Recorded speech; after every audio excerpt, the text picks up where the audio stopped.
تو آئیے اس کے بارے میں ڈاکٹر اسرار احمد کی ویڈیو دیکھتے ہیں کہ وہ کیا فرماتے ہیں۔ انسان کو حیوان بنا دیا جائے۔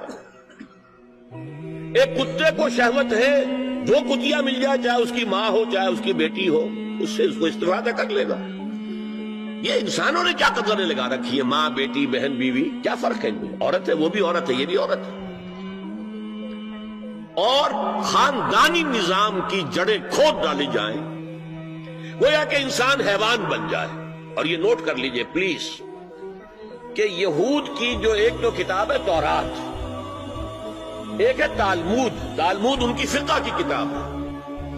تالمود کی تعلیم یہ ہے کہ یہ باقی جتنے انسان ہیں، اصل انسان تو صرف ہم یہودی ہیں، یہ باقی جتنے انسان ہیں گوئمز، اور ان کے لیے دوسرا لفظ ہے جینٹائلز، یہ اصل میں انسان نما حیوان ہے، انسان نما حیوان۔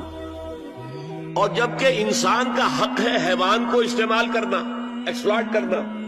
گھوڑے کو ٹانگے میں بگھی میں باندھتے ہیں کہ نہیں، اور بیل کو آپ اپنے ہل میں جوتتے ہیں۔ اسی طرح ہمارا حق ہے تمام انسانوں کو ان کا خون چوسنا، انہیں ایکسپلائٹ کرنا، انہیں استعمال کرنا۔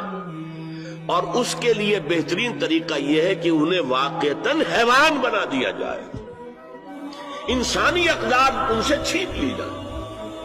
حیوان بنیں گے تو پھر کام کریں گے ہماری مرضی کے مطابق۔ یہ انتقام یہ لوگ یورپ سے اور امریکہ سے، عیسائیوں سے بھرپور طریقے پر لے چکے ہیں۔ شرم اور حیا نام کی کوئی شے نہیں ہے، عصمت و عفت کا کوئی حساب نہیں، کوئی ذکر ہی نہیں۔ اور گواہیاں کیا ہے؟ پریزیڈنٹ کلنٹن نے کہا تھا 2 سال پہلے یا 3 سال پہلے، وہ جو ان کی اینول سپیچ ہوتی ہے، state of the union address, اس نے کہا تھا ان قریب ہماری قوم کی اکثریت حرام زادوں پر مشتمل ہوگی۔ یہ حرام زادے کا لفظ میں نے ترجمہ کیا ہے born without any wedlock. ایک تو ہوتا ہے ایک مرد اور عورت کی شادی ہوئی ہے، نکاح ہوا ہے، پھیرے پڑے، کچھ بھی ہوا ہے، لیکن اعلانیہ طور پر وہ اب شوہر اور بیوی کی حیثیت سے ہے، تو ان کی اولاد ہو رہی ہے، جائز اولاد ہے۔ ایک بغیر شادی کی اولاد ہو رہی ہے تو یہ حرامی ہے، حرام زادے ہے۔ انہوں نے کہا کہ ہماری قوم کی اکثریت حرام زادوں پر مشتمل ہے۔ ہومو سیکسولیٹی، لیسبینز، گیز، اور بالکل ڈکلیئر کرتے ہیں، پادری ڈکلیئر کرتا میں گے ہوں، سینیٹر ڈکلیئر کرتا میں گے ہوں، انہیں کوئی شرم ہی نہیں، اس کے اندر کوئی حجاب نہیں، اعتراف کرنے کے اندر کہیں بھی کسی طرح کی رکاوٹ نہیں، ہچکچاہٹ ہی نہیں۔ جنسی لذت ہر طریقے سے حاصل کی جا سکتی۔ زنا بالرضا ہو تو کوئی جرم ہے ہی نہیں، ہاں زنا بالجبر ہو تو جرم ہے کہ یہ مغرب یہودیوں کی سازش کے تحت اور امریکہ کی عظیم قوت کو استعمال کرتے ہوئے، سول سپریم پاور آن ارتھ، آج یہ ہمارے گرد گھیرا تنگ کرتے چلے آ رہے ہیں کہ ہمارا معاشرتی نظام بھی تلپٹ ہو جائے، درہم برہم ہو جائے، ہماری اقدار بھی ختم ہو جائے، ہمارے ہاں بھی عورت اور مرد بالکل برابر ہونے کے مدعی ہو کر میدان میں آ جائیں، عورت مرد بن جائے، مرد عورت بن جائے، مردوں کی شادیاں ہو جائیں کہ ایک مرد شوہر اور ایک مرد بیوی اور رجسٹر ہو جائے شادی، لیسبینز کی شادیاں ہو جائیں کہ ایک عورت شوہر ایک عورت بیوی اور رجسٹر ہو جائے شادی۔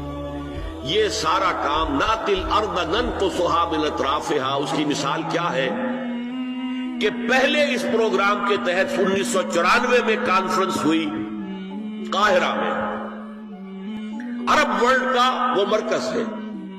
دوسری 1 سال کے بعد کانفرنس کر دی بیجنگ میں، اور اس کے بعد بیجنگ +5 کانفرنس ہوئی ہے۔ نام اس کا کیا تھا کانفرنس کا؟ Women 2000، gender equality, development and peace for the 21st century. Preparatory document میں نمبر 1 ہومو سیکسولیٹی کو نارمل سیکسول اورینٹیشن قرار دیا جائے، کوئی جرم نہیں ہے۔ مرد مرد سے شہوت رانی کرے، عمل قوم لوط، ایک شخص جو ہے عورت سے اپنی خواہش پوری کرنا چاہتا ہے، ایک مرد سے کرنا چاہتا ہے، تمہیں کیا اعتراض ہے؟ نمبر 3 عورتیں گھر کا کام کاج کرنے سے انکار کر دیں یا اس پر ویج طلب کریں، مزدوری دو میں، محنت دو تب ہم کام کریں گے. یہ چولہا جھونکنا، یہ روٹی پکانا، برتن دھونا، یہ اس کے لیے ہمیں اجرت چاہیے، لیبر چاہیے. نمبر 4، عورت حمل اور وضع حمل کی جو تکلیف برداشت کرے اس پر بھی شوہر سے اجرت لے. نمبر 5، اگر کسی وقت کسی عورت کی طبیعت آمادہ نہ ہو ہم بستری کے لیے اور شوہر مجبور کرے تو اسے میریٹل ریپ قرار دیا جائے. یہ زنا بالجبر ہوگا جس کی سزا دی گئی. شوہر اور بیوی کا معاملہ ہے. نمبر 6، پروسٹیٹیوشن کو ایک باعزت پیشہ مانا جائے اور ان کو پروسٹیٹیوٹس نہ کہا جائے بلکہ سیکس ورکرز، سیکسول ورکرز. 7، وراثت اور طلاق میں بالکل برابری، کوئی فرق نہیں.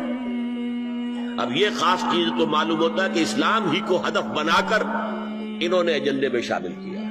اگر شوہر اور بیوی کے درمیان اعتماد نہ ہو، شوہر کو یہ یقین نہ ہو کہ میں جب باہر جاتا ہوں میری بیوی کیا کرتی ہے، اور بیویوں کو یہ یقین نہ ہو کہ میرا شوہر جب باہر جاتا ہے تو کیا کرتا ہے، اگر بد اعتمادی ہو جائے، اگر شوہر کی نگاہ میں کوئی اور عورت جو ہے وہ آ گئی ہے، کھب گئی ہے، اب اس کی توجہ اپنی بیوی پر سے ہٹ جائے، اسے خواب میں وہی آئے گا. یہ بانڈ آف لو کمزور ہو گیا. اگر باپ کو یہ یقین نہ ہو کہ یہ اولاد میری ہی ہے تو وہ خاندان کا ادارہ دراڑیں پڑ گئی. لہذا اس خاندان کے ادارے کو مضبوط رکھنے کے لیے سب سے اہم کام کیا ہے کہ جتنی بھی سیکشول اٹریکشن ہے یہ دو صنفوں میں، مرد اور عورت، یہ سینٹرڈ رہے، مرکوز رہے شوہر اور بیوی کے درمیان. انتشار نہ ہو، نگاہ ادھر سے ادھر نہ جائے، بلکہ ان کی پوری توجہ، آپس میں اعتماد ہو، آپس میں محبت. یہ انتقام یہ لوگ یورپ سے اور امریکہ سے، عیسائیوں سے بھرپور طریقے پر لے چکے ہیں. شرم اور حیا نام کی کوئی شے نہیں، عصمت و عفت کا کوئی حساب نہیں، کوئی ذکر ہی نہیں. اور گواہیاں کیا ہیں؟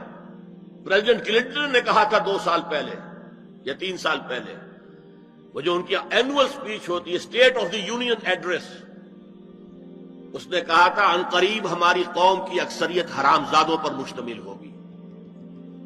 یہ حرام زادے کا لفظ میں نے ترجمہ کیا ہے born without any wedlock. ایک تو ہوتا ہے ایک مرد اور عورت کی شادی ہوئی ہے، نکاح ہوا ہے، پھیرے پڑے، کچھ بھی ہوا ہے، لیکن اعلانیہ طور پر وہ اب شوہر اور بیوی کی حیثیت سے ہے، تو ان کی اولاد ہو رہی ہے، جائز اولاد ہے. ایک بغیر شادی کی اولاد ہو رہی ہے تو یہ حرامی ہے، حرام زادے ہے. انہوں نے کہا کہ ہماری قوم کی اکثریت حرام زادوں پر مشتمل ہے. ہومو سیکسولیٹی، لیسبینز، گیز، اور بالکل ڈکلیئر کرتے ہیں. پادری ڈکلیئر کرتا میں گے ہوں، سینیٹر ڈکلیئر کرتا میں گے ہوں. انہیں کوئی شرم ہی نہیں، اس کے اندر کوئی حجاب نہیں، اعتراف کرنے کے اندر کہیں بھی کسی طرح کی رکاوٹ نہیں، ہچکچاہٹ ہی نہیں. یہ جس کو کہا جائے گا پرمیسو ہیڈونزم، جنسی لذت ہر طریقے سے حاصل کی جا سکتی ہے. زنا بالرضا ہو تو کوئی جرم ہے ہی نہیں. ہاں زنا بالجبر ہو تو جرم ہے، بالرضا ہو کوئی جرم نہیں، جرم ہے ہی نہیں سرے سے. ساری اخلاقی اقدار کو اس طریقے سے انہوں نے ملیا میٹ کر دیا ہے. البتہ ابھی یہ تیسرا معاملہ کچھ عالم اسلام کی حد تک ابھی پورا ان کا پروگرام مکمل نہیں ہو سکا. ہمارے ہاں ابھی کچھ خاندانی نظام کی بنیادیں باقی ہیں. کچھ والدین کا ادب ہے، ان کی عزت ہے، ان کی خدمت کو انسان اپنے لیے سعادت سمجھتا ہے. بیوی اور شوہر کے درمیان محبت، الفت، باہمی اعتماد کی کچھ فضا ہے، خاندانی نظام ہے. اگرچہ تیزی سے بگڑ رہا ہے نظام ہمارا، اور ہمارا ایلیٹ طبقہ اوپر کا جو ہے وہ مغرب کے طرز پر جا چکا ہے، لیکن ہماری مڈل کلاسز میں، لوور کلاسز کے اندر ابھی کچھ اقدار ہیں شرم کی، حیا کی، عصمت کی، عفت کی. آپ پورا زوردار طریقے پر مہم چلا رہے ہیں کہ مسلمان ممالک سے بھی یہ ساری اقدار ختم کر دی جائے۔ چنانچہ نوٹ کیجئے، قرآن مجید میں 2 جگہ پر اللہ تعالیٰ نے اہل مکہ کو وارن کیا تھا۔ اولم یروا انا ناتی الارض ننقصها من اطرافها، کیا یہ قریش دیکھ نہیں رہے کہ ہم رفتہ رفتہ ان کی طرف بڑھ رہے ہیں، چاروں طرف سے ان کے گرد ہمارا گھیرا تنگ ہوتا جا رہا ہے، ان کے گرد جو قبائل آباد ہیں وہ ہمارے حلیف بنتے جا رہے ہیں۔ یہ سورہ رات کی آیت ہے، اور اسی طرح سورہ انبیاء میں ہے، افلا یرون انا ناتی الارض ننقصها من اطرافها۔ تو اسلام گھیرا تنگ کر رہا تھا رفتہ رفتہ کفار مکہ کے گرد۔ آج یہ برعکس ہے کہ یہ مغرب یہودیوں کی سازش کے تحت اور امریکہ کی عظیم قوت کو استعمال کرتے ہوئے، سول سپریم پاور آن ارتھ، آج یہ ہمارے گرد گھیرا تنگ کرتے چلے آ رہے ہیں کہ ہمارا معاشرتی نظام بھی تلپٹ ہو جائے، درہم برہم ہو جائے، ہماری اقدار بھی ختم ہو جائے، ہمارے ہاں بھی عورت اور مرد بالکل برابر ہونے کے مدعی ہو کر میدان میں آ جائیں، عورت مرد بن جائے، مرد عورت بن جائے، مردوں کی شادیاں ہو جائیں کہ ایک مرد شوہر اور ایک مرد بیوی اور رجسٹر ہو جائے شادی، لیسبینز کی شادیاں ہو جائیں کہ ایک عورت شوہر ایک عورت بیوی اور رجسٹر ہو جائے شادی۔ یہ سارا کام ناتی الارض ننقصها من اطرافها، اس کی مثال کیا ہے کہ پہلے اس پروگرام کے تحت 1994 میں کانفرنس ہوئی قاہرہ میں، عرب ورلڈ کا وہ مرکز ہے، اس لیے کہ عربوں میں تعلیم کے اعتبار سے، ٹیکنالوجی کے اعتبار سے سب سے آگے مصری ہے، تو یہ چونکہ ان کا ثقافتی اعتبار سے امام ہے، وہاں جا کر انہوں نے ڈیرا لگایا اور ان افکار کی اور ان نظریات کا پرچار کا معاملہ کیا۔ دوسری 1 سال کے بعد کانفرنس کر دی بیجنگ میں، تاکہ ادھر سے اور ایک اور طرف سے گھیرا ڈالا جائے اور عالم اسلام کا جو یہ حصہ ہے ایشیا کا، اس کے اوپر اثر انداز ہوا جائے۔ اور اس کے بعد بیجنگ +5 کانفرنس ہوئی ہے، اور یہ ہوئی ہے United Nations Assembly, United Nations Organization کی جنرل اسمبلی کے تحت، اور یہ ہوئی ہے جون سن 2000۔ اب اس میں جو بھی ایک پرچہ تیار کیا گیا تھا ایجنڈے کے طور پر، اس میں جو سفارشات تھی وہ میں آپ کو بتا رہا ہوں۔ امپیکٹ ایک رسالہ نکلتا ہے لندن سے، اس سے میں نے یہ چیزیں لی تھی، اور انگریزی ہی میں ہم نے ایک دفعہ بڑی تعداد میں اس کو شائع کر کے تقسیم بھی کیا تھا، لیکن اس وقت میں صرف آپ کو یہ بتا رہا ہوں کیا فیصلے تھے، کیا کرنا ہے۔ نام اس کا کیا تھا کانفرنس کا؟ Women 2000، gender equality, development and peace for the 21st century. Preparatory document میں نمبر 1، ہومو سیکسولیٹی کو نارمل سیکسول اورینٹیشن قرار دیا جائے، کوئی جرم نہیں ہے، مرد مرد سے شہوت رانی کرے، عمل قوم لوط، یہ کوئی جرم نہیں، کوئی حرام نہیں، کوئی بری شے نہیں، نارمل اورینٹیشن ہے، یہ مزاج ہے۔ ایک شخص جو ہے عورت سے اپنی خواہش پوری کرنا چاہتا ہے، ایک مرد سے کرنا چاہتا ہے، تمہیں کیا اعتراض ہے؟ ہومو سیکسول میرجز کو تسلیم کیا جائے، جو اب تسلیم ہو رہا ہے۔ یورپ کی کئی ریاستوں میں رجسٹریشن شروع ہو چکی ہے، امریکہ کی، یورپ میں تو پہلے سے ہے، اسکینڈینیوین ملکوں میں پہلے سے موجود ہے۔ نمبر 3، عورتیں گھر کا کام کاج کرنے سے انکار کر دیں یا اس پر ویج طلب کریں، مزدوری دو ہمیں، محنت دو تب ہم کام کریں گے۔ یہ چولہا جھونکنا، یہ روٹی پکانا، برتن دھونا، یہ اس کے لیے ہمیں اجرت چاہیے، لیبر چاہیے۔ نمبر 4، عورتیں حمل اور وضع حمل کی جو تکلیف برداشت کریں اس پر بھی شوہر سے اجرت لیں۔ نمبر 5، اگر کسی وقت کسی عورت کی طبیعت آمادہ نہ ہو ہم بستری کے لیے اور شوہر مجبور کرے تو اسے میریٹل ریپ قرار دیا جائے، یہ زنا بالجبر ہوگا جس کی سزا دی گئی۔